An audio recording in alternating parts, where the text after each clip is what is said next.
how come you were explaining to us what to do. If the water came through the window, it only got egg whites.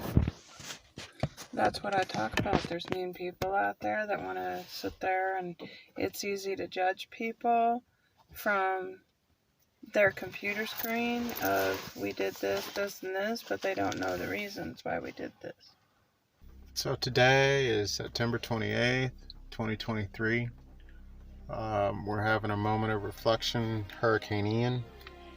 We originally posted this video for some people at work because they wanted to know what was going on, and we left it up for the public, and the public weighed in, and they had some things to say.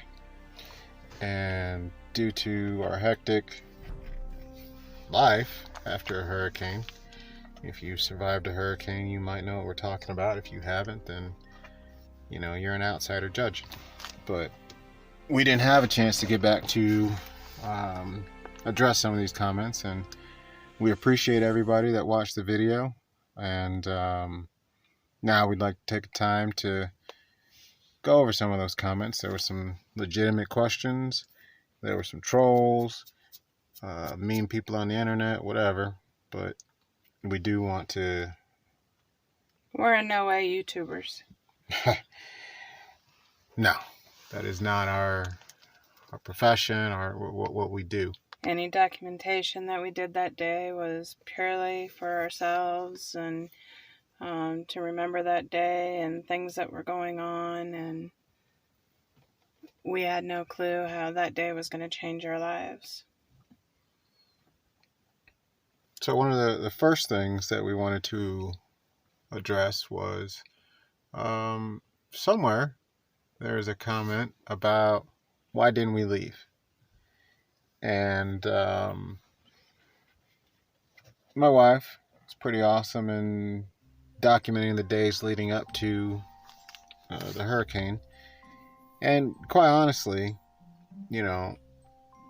this hurricane, they tried to track it as best they can, but it was not supposed to hit us. And we really didn't have enough warning that we were going to get what we actually got.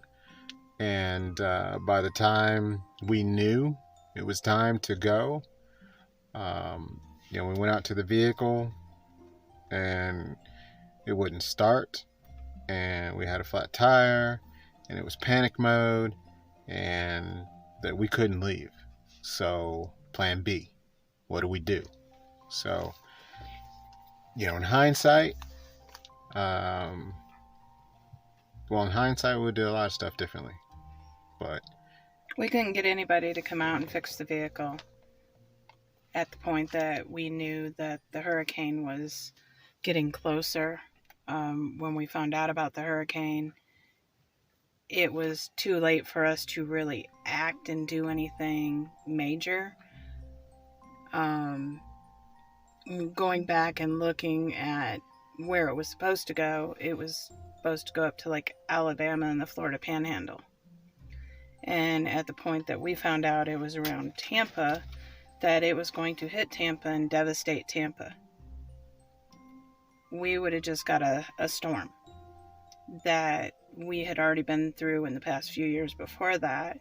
We had only been there for 3 years at that point of Hurricane Ian.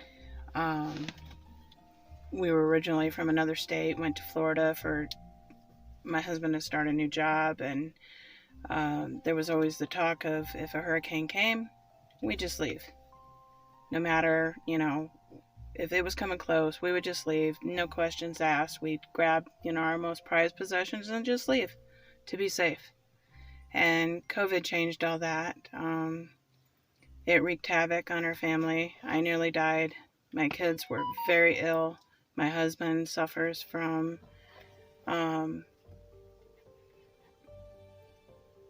debilitating symptoms today. He didn't even really get sick. He had a very mild case of COVID, and he suffers more today than what he did during COVID.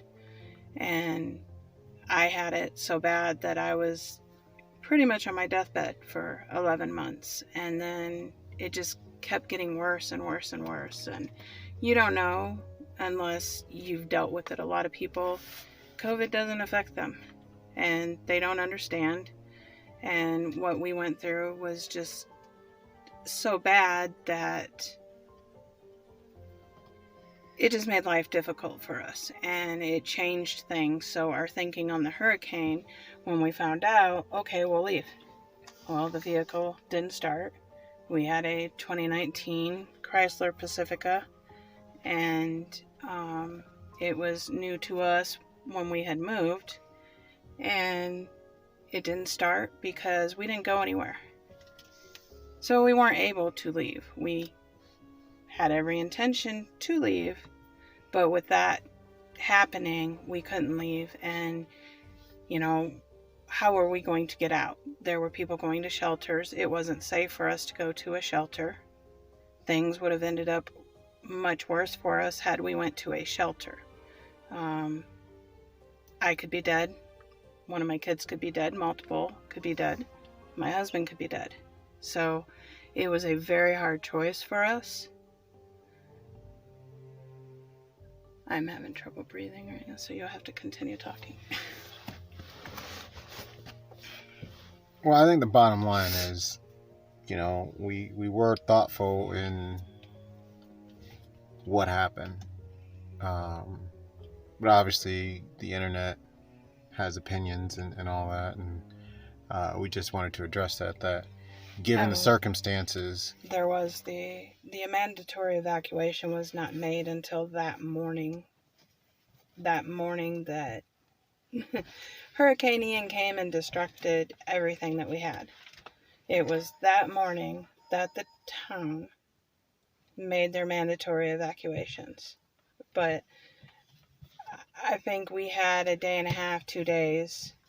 But again, vehicle didn't start, and at that point we were just making our preparations at home to be safe. The news was saying second floor was safer than being on the top floor.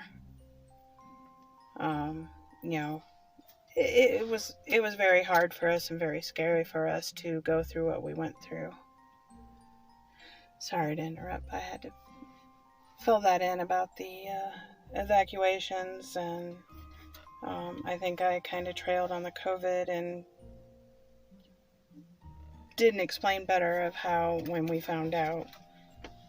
Well, I mean, I was looking at some of the pictures that you took from the news, and it clearly shows, you know, that they were trying to paint the worst case scenario. You know, they were talking about some storm surge, but you look at this picture right here, the beach is way out there, and they're talking about 6 feet of storm surge. Okay, I'm on the second floor, 6 feet. Okay, that sucks for the people below, but And that was worst case scenario even. Yeah, I'm in a concrete building. Like, I'll be fine, you know.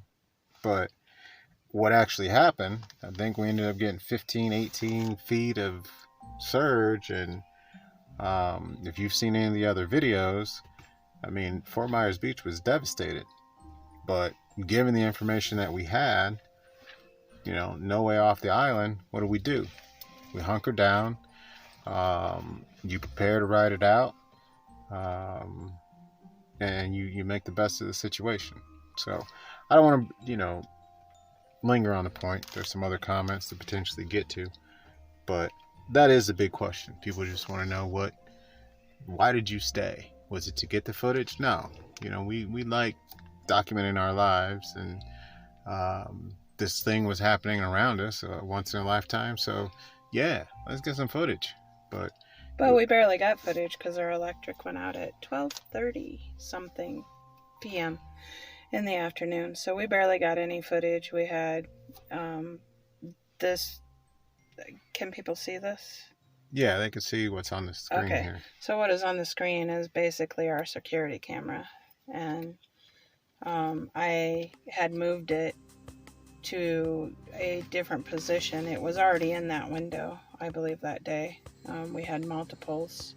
So it was just our security cameras. I had my handheld camera. I don't even think we took any cell phone coverage. So, you know, most of our life, because of having the security cameras, is recorded anyway. So